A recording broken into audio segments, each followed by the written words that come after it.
दायो मोनानि ओंखाम ओंख्रि संनोसै अमा बेदर लाना फैदो दिनै अमा बेदर आलु होनानै भाजा बनायनोसै ओमफ्राय ओंख्रिया फुलकबि आलु ना ओंख्रि बनायनोसै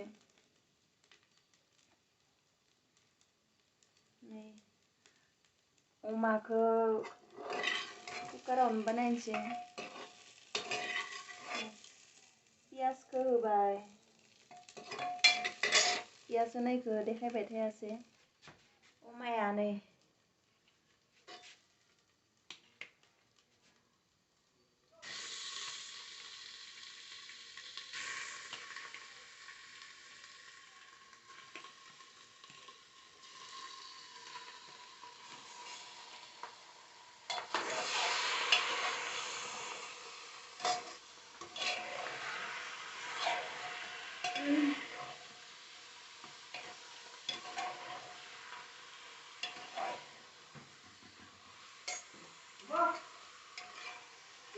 दोङो ओइ न'आव दोङो नामा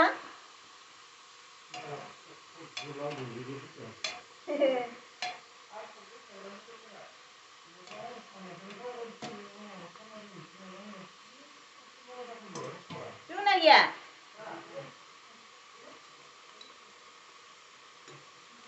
संख्रि हालदैखौ होना लाखानोसै आं एखेबारे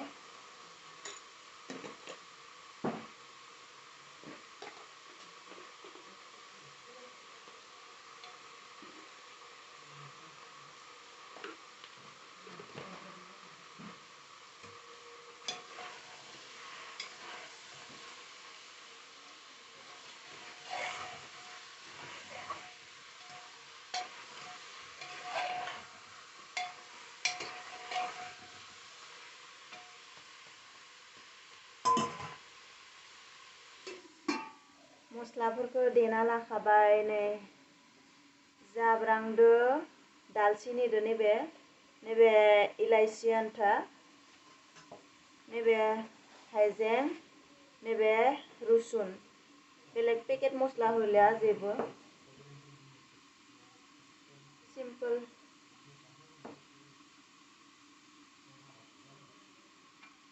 बेखौ खावसे दोननोसै दायो बे खावसेखौ दा एवनायाव होनोसै बे खावसेखौ दायो मोननाय समाव होसिगोन ओमफ्राय आरो मोननाय समाव गलमरिच देनानै होसिगोन लास्टाव आरो धनिया मस्ला दोङो ना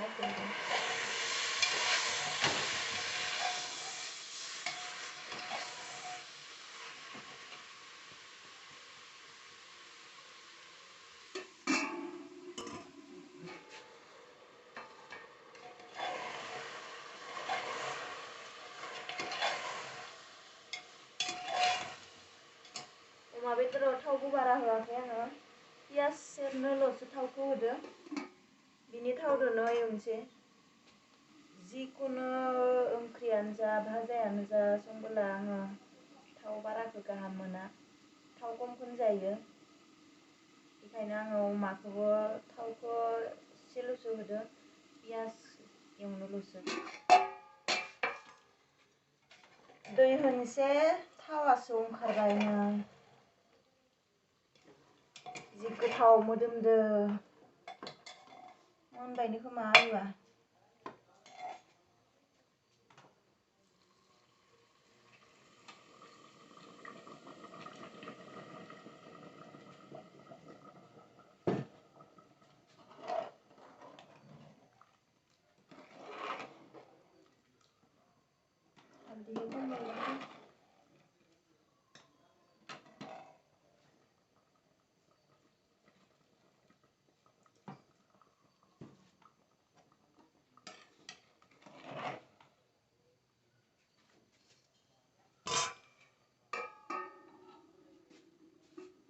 कुकारनि बे धाकनिखौ होआ माने प्लेटजोंनो खोबनानै दोननोसै दा ओंखामखौ संखानोसै निथिं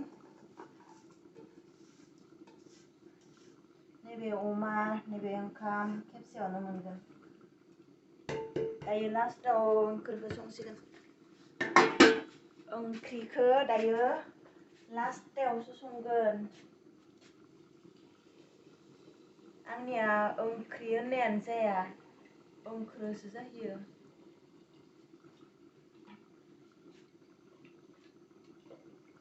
बर'आ मोजां जायाना आंनिया, बेखायनो।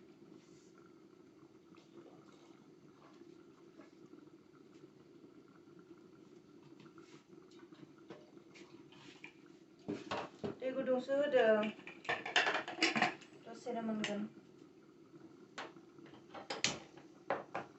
नै ओंखामा मोनबाय नैबे।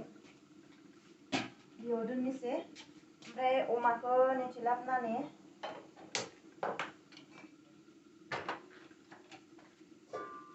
बेयाव ओंख्रिखौ बानायनोसै। फुलकबि, आलु, ना, ओमफ्राय अमायाबो मोनसिगोन। औ रानबाय माथो दैया, एसे खम होनांसिगोनसो। आलुआ गेब्लेजोब्बाय।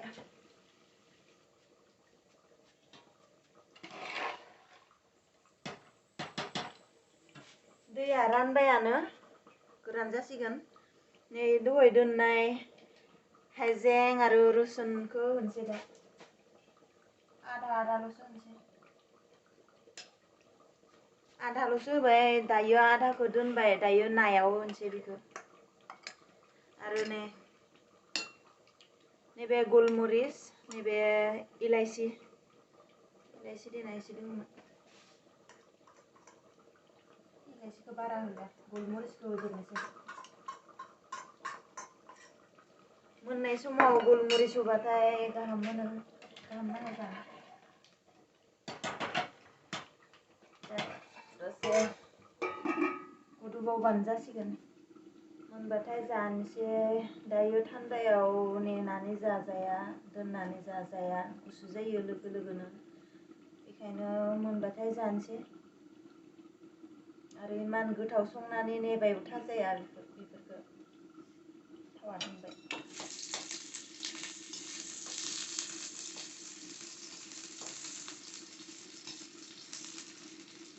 बेयाव थावआवनो बेखौ होना लाखानोसै, हाइजें, नुहुरु, हाइजें रुसुनखौ थावआवनो होना लाखानोसै।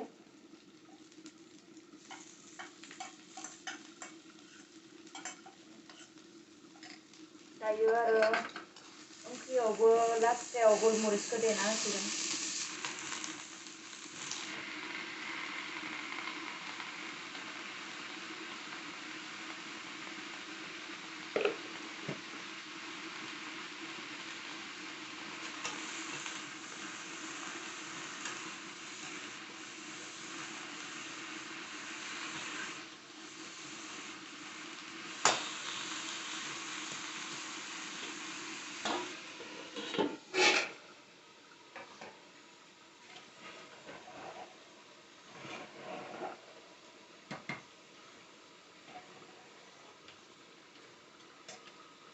मोनबाय भाजाया, जि मोजां जाखादों। नै जि गोथाव नुखादोंना नुनायावनो। रेड चिली पेकेट मस्ला जेबो होआखै। धनिया मस्लाखौ होनोसै दायो, दा होना दोनबाबो जागोन ना।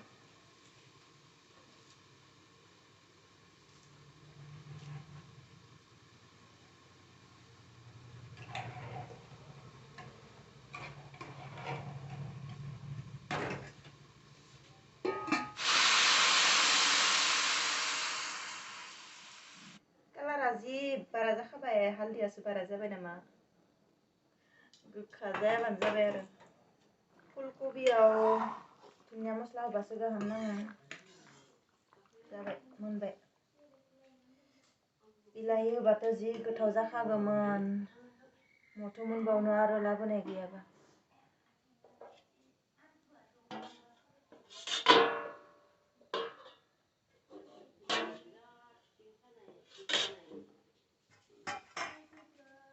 दैया एसे नांबावगोन, होनाया लेट जाबाय। बाबुनो ओंखाम खुरबाय। फुलकबि, आलु, ना, अमा, आलु भाजा, अमाखौथ' आलु होआबा गाहामखौनो मोना बाबुआ आलुसो गाहाम मोनो। आरो दहै सानजौफुनि नैबे जोगोनार ना दङ बेयावबो। ओमफ्राय बाबुआ जाग्रोसिगोन ओंखामखौ। जों दायो दसे उनाव जासिगोन। बाबुआ दहाय फुङाव 7:30 जानाय ना उखैबाय बियो। फैनानैबो जाफैयासै। बेखायनो बाबुनो खुरनानै होग्रोनोसै। जों दसे उनाव जासिगोन।